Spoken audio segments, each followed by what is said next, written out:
Atención, México, Centroamérica y Sudamérica. El señor Eduardo Cervantes tiene una muy buena noticia para ti. La criptomoneda es dinero virtual. Crece de manera constante.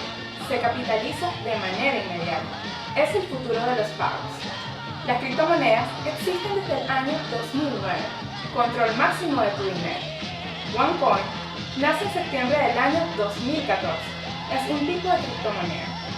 Una moneda creada digitalmente basada en avanzados algoritmos matemáticos. Más de 1.400.000 socios.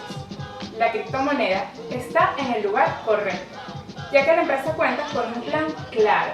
Si usted no ha tomado una decisión todavía, entonces dése prisa, porque OneCoin es dinero real de vanguardia. Para más información, ingrese ya al website o llame al número que aparece en pantalla.